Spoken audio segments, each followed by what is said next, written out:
So once I had a confirmation from Health and Care Research Wales that I was invited to interview, I spoke to my line managers, and they suggested I have a mock interview. And we then decided who should be invited to that mock interview. So we wanted to invite a public member to the mock interview. My line manager was at the interview, and additional staff member from another faculty was also invited. And then for the interview itself, I prepared for the interview as was directed by Health and Care Research Wales. So preparing a 20-minute presentation, which I prepared, and then proceeded with that presentation at the interview. And I received really good feedback from the public members, from the staff that were present there. So I would advise anybody who's going for these roles is to actually do those mock interviews. And I only managed to do one in the time frame I had, but I know some people have done more than one, and the more you do, the better you get at it.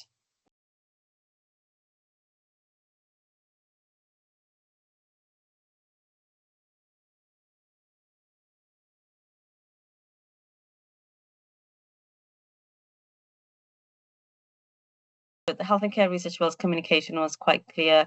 So once we had a letter saying that you were invited for interview, there were guidelines there in terms of interview preparation, where the location was, how long the interview was likely to last.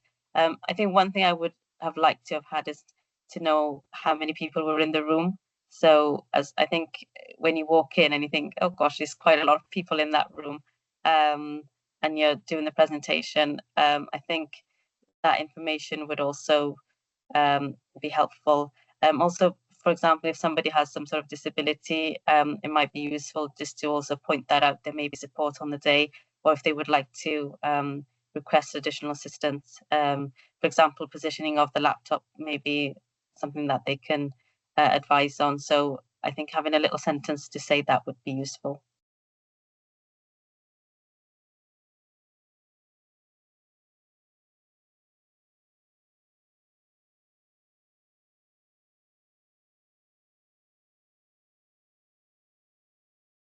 In terms of interview, I would say preparation is key. Also the slides themselves as well. So, I'm not very good at making PowerPoint presentations, but I think getting support from people to sort of look through your slides and allocating time for that is important, because I think the way you present the slides can also help in terms of the decision making, but also yourself then being personable, being able to engage with the audience. I think it's identifying key ways to do that, I think, is important, because you could be a very good researcher, but if you're not able to engage the audience in that room at that time, you could actually lose out on, scoring a couple of marks, which you could have had if you had been able to show you're really passionate about the research. And I think that's one of the feedback I did have, was that, they were saying you're very passionate about what you're doing, and you understood the population that you're researching, and you developed that rapport with the PPI members as well. So I think that's something to factor in as well.